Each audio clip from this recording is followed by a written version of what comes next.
What do you think of the credit crisis we're in now? You know, I think it's a mess. And why is it a mess? Well, because I think what happened is people were borrowing too much money on their houses. Clearly they're doing that. My house is paid for. I mean, it has been.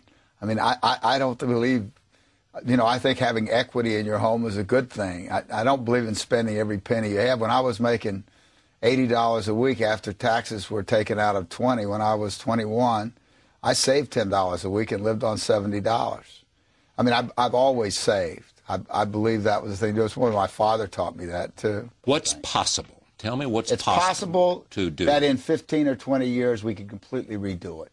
If we have to mobilize, this is how important it is, and how important that we do it quickly. We have to mobilize the same way we did when we entered World War II in 1941. We have to fully mobilize everything we have and put it into changing the energy system over. And not just here in the United States, but all over the world. It's going to be the biggest business project in the history of the world. Fortunes, billions of dollars are going to be made. Hundreds of thousands of people are going to be employed. We're going to have clean air. We're going to have so many benefits from it. It's not going to cost us anything. Once we get going with it, it's not going to cost us anything. Only the people that don't understand it think it's going to. Not doing it will be catastrophic. We'll have 8 degrees. We'll be 8 degrees hotter in 30 or 40 years, and basically none of the crops will grow. Most of the people will have died, and the rest of us will be cannibals. Civilization will have broken down.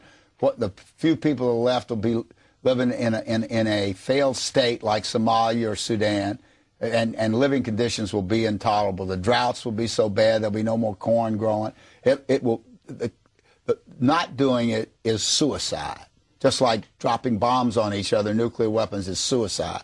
So we've got to stop doing the two suicidal things, which are hanging on to our nuclear weapons and global and then after that we've got to stabilize the population. When I was born, there were so what's wrong with the population? I mean, with too many people.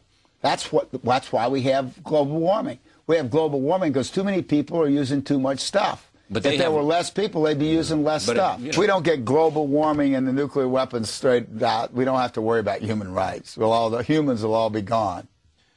Okay. Do you think we'll do it? I mean, are you optimistic in the end that that the world will come to its senses? On behalf of my grandchildren and the children all over the world, I absolutely think we got to do it. But I have a way of explaining it very simply. I say the human situation I liken to a baseball game. It's in the 7th inning, and we're down by 1 run. So we're backs to the wall. Right. What we have to do, though, in the next 2 innings, the game's not over. It's still winnable. But what we've got to do is hold them right where they are with our best pitcher. Right. And we've got to get a couple runs on the board. Get a man on base. And then get him in. Get him in. And that ties it, and then another run to go ahead, and we win. That's where we are. We're in a tough situation, but we can play our way out of it if we do the right things. It's time for smart political leaders. No more dummies. We can't afford dumb leadership. Join us online at charlierose.com.